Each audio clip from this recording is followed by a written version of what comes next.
വർത്തമാന ഇന്ത്യ ഒരു യുവജന വായന എന്നതാണ്. ഈ തലക്കെട്ട് കണ്ടപ്പോൾ എൻ്റെ ഒരു സുഹൃത്ത് ചോദിച്ചു, അപ്പോൾ യുവാക്കളായിരിക്കും വായിക്കുക, സദസ്സിലുണ്ടാവുക യുവാക്കളായിരിക്കും എന്ന് ചോദിച്ചു. അപ്പം ഞാൻ പറഞ്ഞു, വായനയിലെ യുവത്വമാണ് ഞങ്ങൾ ഉദ്ദേശിക്കുന്നത് തൽക്കാലത്തേക്ക് എന്ന് മറുപടി നൽകുകയുണ്ടായി.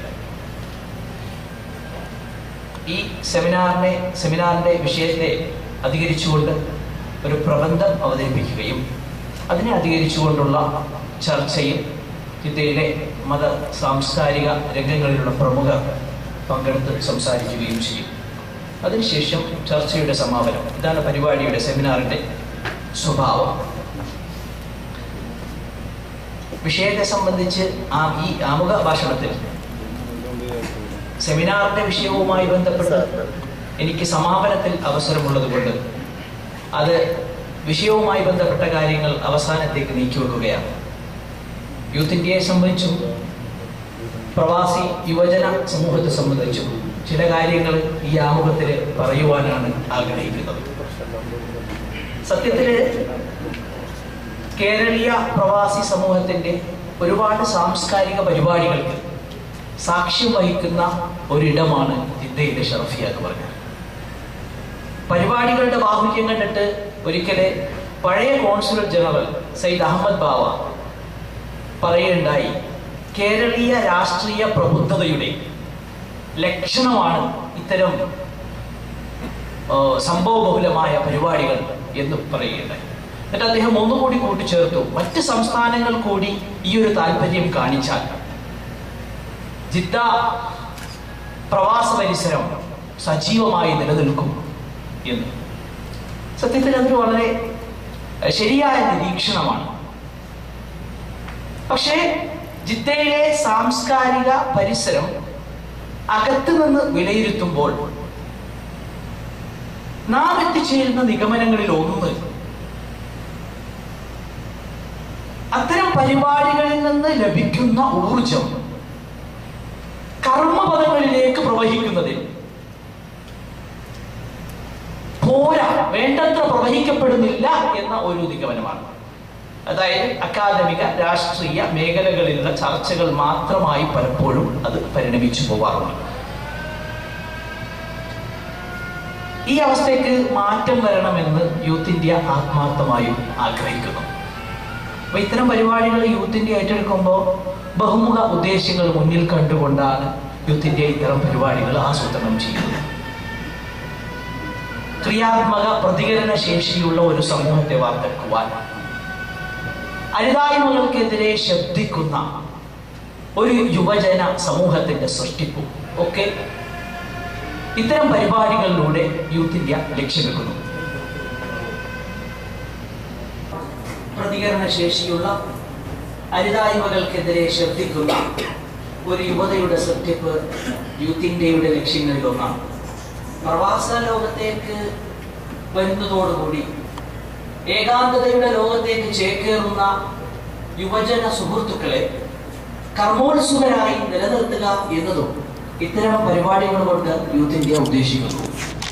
സാധാരണ പ്രവാസികളെ സംബന്ധിച്ച് എഴുത്തിലും പറച്ചിലും ഒക്കെ ഏറ്റവും കൂടുതൽ മെഴുകുതിരിയെന്ന് ഉപയോഗിക്കപ്പെട്ടിട്ടുണ്ടാവുക പ്രവാസികളായിരിക്കും.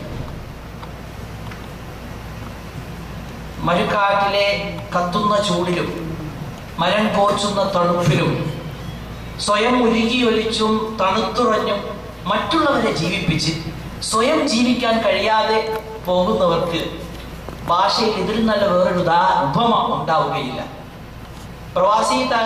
കേരള പ്രവാസി തലമുറയുടെ ആദ്യ തലമുറ ലോഡ്ജുകളിലും പത്തേമാരിയിലുമൊക്കെയായി ഗൾഫ് നാടുകളിൽ എത്തിപ്പെട്ടവരാണ്. എന്നാൽ ഇപ്പോ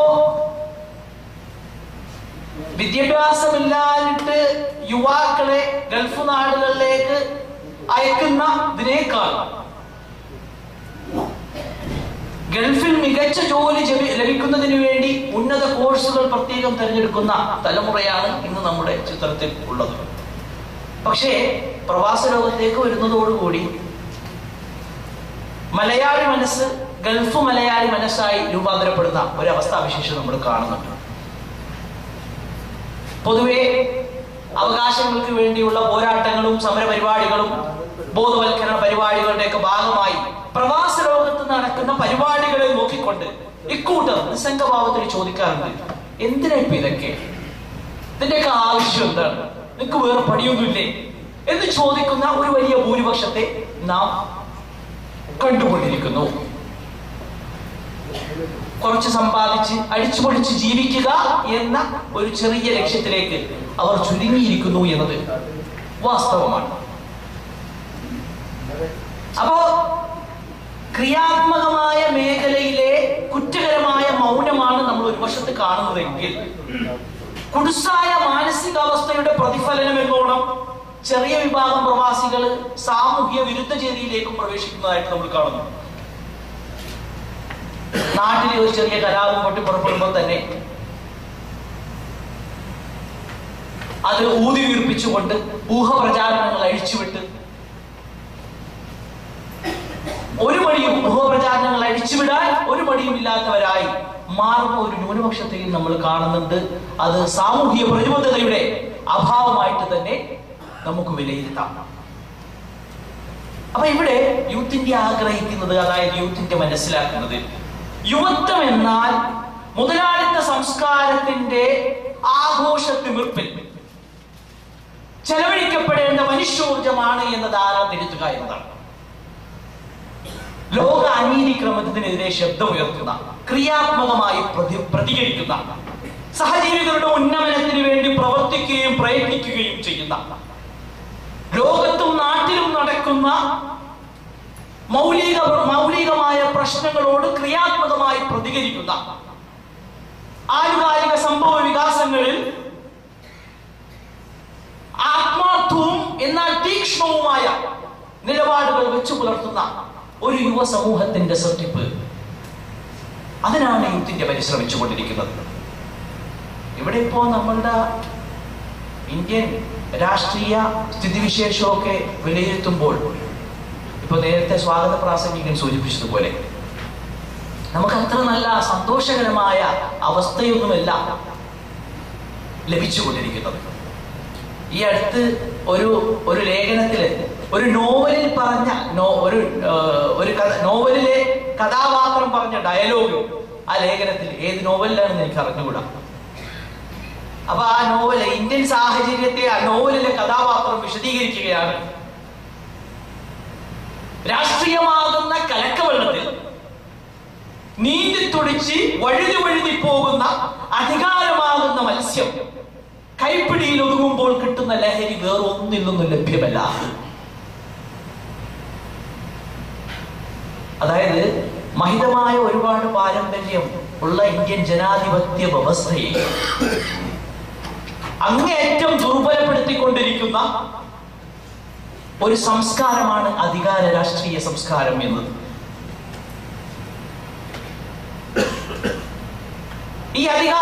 ഈ ഒരു പരിസരത്തിൽ നിന്നുകൊണ്ട് എന്താണ് പരിഹാരം എന്ന് നമ്മൾ വളരെ കുലകുശമായി ചിന്തിക്കേണ്ടതുണ്ട്.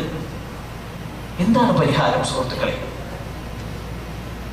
എന്തെങ്കിലും ഉപരിപ്ലവമായ പരിപാടികൾ നടത്തി ഇത് പരിഹരിക്കാൻ നമ്മൾ വ്യാമോഹിക്കുന്നുണ്ടോ? ഒരിക്കലുമില്ല.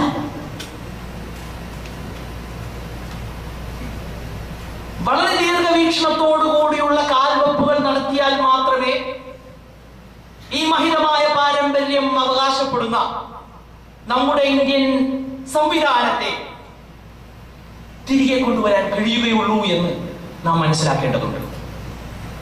സിവിൽ രാഷ്ട്രീയത്തെ ശക്തിപ്പെടുത്തുന്ന, സിവിൽ രാഷ്ട്രീയത്തിന്റെ സമ്മർദ്ദചേരിയെ സംരക്ഷിച്ച് നിലനിർത്തുന്ന, കേരളത്തിന്റെ ഭാവിയെ നിർമ്മിക്കാനും പുതുക്കാനും കഴിയുന്ന സമഗ്രാർത്ഥത്തിൽ സമ്പന്നമായ ഒരു യുവജന വ്യൂഹം ഉയർന്നു വരേണ്ടതുണ്ട്. ഈ അടുത്ത് ഒരു രാഷ്ട്രീയ നിരീക്ഷകൻ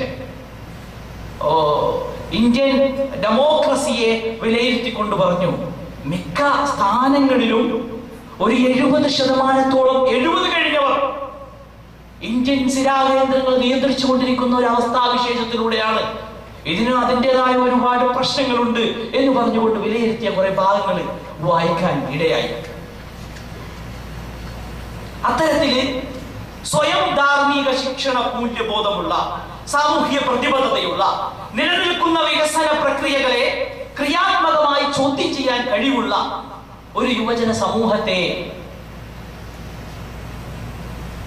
സംഭാവന ചെയ്യുക എന്നതാണ് യൂത്ത് ഇന്ത്യയുടെ പ്രധാനപ്പെട്ട അജണ്ട. സാമൂഹ്യമായ അവസ്ഥകൾ, രാഷ്ട്രീയമായ സാഹചര്യം അതാണെങ്കിൽ സാമൂഹ്യമായ അവസ്ഥകൾ നോക്കുമ്പോൾ അതിനേക്കാൾ അപ്പുറമാണ്. ചില സമൂഹങ്ങളെയൊക്കെ ടാർഗറ്റ് ചെയ്തുകൊണ്ട്, മുമ്പ് തീവ്രവാദികളെന്ന് ആരോപിച്ചുകൊണ്ട് ചേരി നിവാസികളെ കൊണ്ടുപോയി പീഡിപ്പിക്കുന്ന അവസ്ഥയാണ് എങ്കിൽ ഇന്ന് ചില സമുദായത്തിലെ ഇന്റലക്ച്വൽസിനെ ടാർഗറ്റ് ചെയ്തുകൊണ്ട്, വിദ്യാസമ്പന്നരായ യുവാക്കളെ ടാർഗറ്റ് ചെയ്തുകൊണ്ട്, വിചാരണ തടവുകാരായി 8-9 വർഷം ജയിലിലിട്ട് ജീവച്ഛവങ്ങളായി പുറന്തള്ളുന്ന അവസ്ഥ നാം കണ്ടുകൊണ്ടിരിക്കുന്നു. ഇവിടെ യൂത്ത് ഇന്ത്യക്ക് ചോദിക്കാനുള്ളത് അവരുടെ യൗവനം നിങ്ങളെങ്ങനെ തിരിച്ചു നൽകുമെന്നാണ്. ഇപ്പോ എന്റെ പേര് ഖാൻ, ഞാൻ തീവ്രവാദിയല്ല എന്ന് കോടതി നിരീക്ഷിച്ചതിന്റെ കാരണം ഏത് പശ്ചാത്തലത്തിലായിരുന്നു നിങ്ങൾക്ക് മനസ്സിലാക്കാൻ സാധിക്കും. 11 പേരെ 18 വർഷം പീഡിപ്പിച്ചതിനു ശേഷം നിരപരാധികളെന്ന് പറഞ്ഞു വിട്ടയക്കുന്ന ഒരു അവസരത്തിലാണ് എന്റെ പേര് ഖാന്, ഞാൻ തീവ്രവാദിയല്ല എന്ന് ന്യൂനപക്ഷത്തിന് തോന്നരുത് കേട്ടോ എന്ന് കോടതി നിരീക്ഷിച്ചത് ആ സമയത്താണ്. അപ്പൊ ഇവിടെ പ്രവാസികളുടെ സമ്പാദ്യത്തണലിൽ വളർന്നു വികസിക്കേണ്ട ഒരു രാജ്യം അഴിമതിക്കാരുടെ പറുദീസയാവുമ്പോൾ, പട്ടിണി പാവങ്ങൾക്ക് കൂടി അവകാശപ്പെട്ട സമ്പത്ത് ഒരു ന്യൂനപക്ഷത്തിന്റെ കയ്യിൽ കിടന്ന് കറങ്ങുമ്പോൾ എന്താണ് ഇവിടെ നമ്മൾ എന്ത് പരിഹാരമാണ്? നമുക്ക് ഇതിനൊക്കെതിരെ മൗനിയായിരിക്കാൻ കഴിയുമോ എന്നതാണ് ഈ അവസരത്തില് യൂത്ത് ഇന്ത്യക്ക് മാന്യ സദസ്യരോട് ചോദിക്കാനുള്ളത്. ചുരുക്കുകയാണ്, ഇവിടെ നേരത്തെ പറഞ്ഞ മെഴുകുതിരിയുടെ സംഭവം, ഉരുകി ഒലിക്കുന്നതിന് മുമ്പ് മെഴുകുതിരി നേർത്തതെങ്കിലും ചില പൊട്ടിത്തെറികൾ സൃഷ്ടിക്കും. തന്റെ ഇളം വെളിച്ചത്തിൽ ലോകം കാണാമായിരുന്നിട്ടും അന്ധത നടിച്ചവർക്കെതിരെയുള്ള പ്രതിഷേധമാണ്, അല്ലെങ്കിൽ കണ്ണടച്ചു കളഞ്ഞവർക്കെതിരെയുള്ള പ്രതിഷേധമാണ്. അപ്പൊ അത്തരത്തില് സംഗതികളെ മനസ്സിലാക്കി മത, സാമൂഹിക, രാഷ്ട്രീയ ജീർണതകൾക്കെതിരെ ക്രിയാത്മകമായ കാൽവെപ്പുകൾ നടത്താൻ നാം തയ്യാറാവേണ്ടതുണ്ട്. ക്രിയാത്മകമായ കാൽവെപ്പുകൾ നടത്തുന്നതിനോടൊപ്പം തന്നെ സാംസ്കാരികമായ പരിപാടികൾ നടത്തിക്കൊണ്ട്, സമൂഹത്തെ ബോധവൽക്കരിച്ചുകൊണ്ട്, സർഗാത്മക കലാവിഷ്കാരങ്ങളിലൂടെ ജനഹൃദയങ്ങളുമായി സംവദിച്ചുകൊണ്ട് ഈ മേഖലകളിലെ ജീർണതകൾക്കെതിരെ പടപൊരുതുവാൻ യൂത്ത് ഇന്ത്യ ആഗ്രഹിക്കുന്നു. മറ്റുള്ളവരിൽ നിന്നും ഈ മേഖലയിൽ സഹായ സഹകരണങ്ങൾ യൂത്ത് ഇന്ത്യ പ്രതീക്ഷിക്കുകയും ചെയ്യുന്നു. ഇത്തരം പരിപാടികളൊക്കെ ആ ഒരു ലക്ഷ്യം മുൻനിർത്തിയാണ്. ഞങ്ങളുടെ സെമിനാറിന്റെ വിശദമായ തലങ്ങളിലേക്ക് കടക്കുകയാണ്. നിങ്ങളുടെ സഹകരണം പ്രതീക്ഷിച്ചുകൊണ്ട്, നിങ്ങളുടെ അനുഗ്രഹാശീർവാദങ്ങൾ പ്രതീക്ഷിച്ചുകൊണ്ട് ഞങ്ങൾ ഈ പരിപാടിയുടെ വിശദീകരണത്തിലേക്ക് പ്രവേശിക്കട്ടെ. എല്ലാവർക്കും, ഇവിടെ എത്തിച്ചേർന്ന എല്ലാവർക്കും യൂത്ത് ഇന്ത്യയുടെ വിപ്ലവാഭിവാദ്യങ്ങൾ.